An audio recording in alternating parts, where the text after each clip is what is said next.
قرآني نبض حياتي، قرآني طهر ذاتي، قرآني عصمة أمري، قرآني طوق نجاتي. أعوذ بالله من الشيطان الرجيم.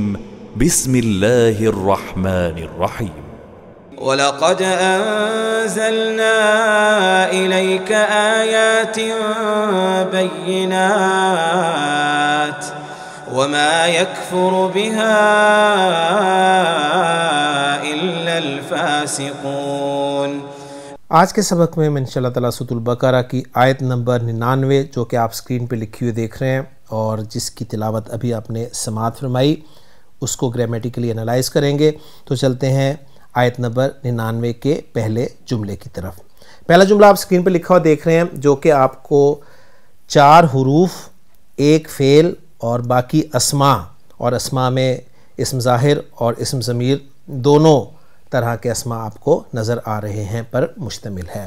واو یہاں پر مستانفہ ہے، لام حرف تاکید ہے، قد یہ بھی حرف تاکید ہے، اور آپ جانتے ہیں کہ جب بھی لقد آتا ہے تو اس کے بعد ماضی ہوتا ہے اور لقد سے پہلے قسم ہوتی ہے. تو لقد تراجم میں اس کا ترجمہ جو ہے البتہ تحقیق کے طور پہ لکھا ہوا ملتا ہے، اور نئی ہماری جو نسل ہے وہ البتہ اور تحقیق دونوں الفاظ سے ناواقف ہے. تو بہرحال یہ دونوں پارٹیکلز آف ایمفسس ہیں. انزلنا، نون زا لام مادہ، باب فعال انزلہ ینزل انزالاً نازل کرنا، انزلنا ہم نے نازل کیا. 14واں سیکھا ہے تو اس لیے آپ فاعل جو ہے وہ ضمیر مرفوع متصل اس کا نا کی صورت میں دیکھ رہے ہیں. تو انزلنا ہم نے نازل کیا. الیکا جار مجرور ہے آپ کی طرف، اور یہاں پر جو کاف کی ضمیر ہے وہ ضمیر مجرور متصل ہے. کیا نازل کیا آپ کی طرف؟ آیاتن. آیات جو ہے یہ آیتن کی جمع ہے، اور آیاتن جو ہے یہاں پر یہ منصوب ہے، ذہن میں رکھیے گا، اس لیے کہ جو جمع سالم مؤنث ہے اس کی منصوب فارم جو ہے وہ آتن کی آواز کے ساتھ آتی ہے. ٹھیک ہے، آتن اور آتن دو ساؤنڈز آپ نے یاد رکھنی ہے جمع سالم مؤنث کے اعراب کو پہچاننے کے لیے. تو آیاتن، اور پھر اس کے آگے بیناتن آیات کی صفت آ رہی ہے. تو آیاتن بیناتن کا ترجمہ ہوگا واضح، کھلی کھلی یا روشن نشانیاں. لیکن یہاں پر ہم اس کا پھر آیات کا ترجمہ جو ہے وہ آیات کے طور پر ہی کریں گے کہ اور یقیناً ہم نے نازل کی آپ کی طرف واضح آیات. اور اس کو اگر ہم جوڑنا چاہیں تو انزلنا فعل اور فاعل ہو گیا، اور الیکا جار مجرور متعلق ہو گیا انزلنا فعل کے، اور آیاتم بیناتن جو ہے یہ موصوف صفت ہو کر مفعول بھی ہو گیا انزلنا فعل کا. انزلنا فعل اپنے فاعل متعلق اور مفعول بھی سے مل کر جملہ فعلیہ ہو گیا. اب یہاں پر الیکا مقدم کر دیا گیا ہے مفعول بھی پر، تو اس سے تھوڑا سا زور بھی پیدا ہوگا کہ آپ کی طرف ہم نے نازل کی واضح آیات.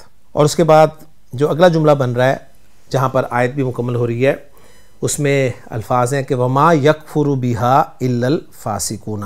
واو یہاں پر عاطف ہے، اور ما آپ کو جب بھی ٹیکسٹ میں نظر آئے اور اس کے بعد الا نظر آئے تو اچھی طرح نوٹ کر لیجئے گا کہ وہ ما جو ہے وہ ما نافیہ ہوتا ہے، اور یہ اسلوب جو ہے یہ حصر کے لیے قرآن مجید میں استعمال ہوتا ہے. یعنی ما پلس الا کمبینیشن جو ہے اس سے حصر پیدا ہوگا، ذہن میں رکھیے گا. تو ما نافیہ ہو گیا، یکفرو فعل اور فاعل ہو گیا. لفظی ترجمہ بھی میں آپ کے سامنے ساتھ ساتھ رکھ دوں، وما اور نہیں، یکفرو وہ انکار کرتا.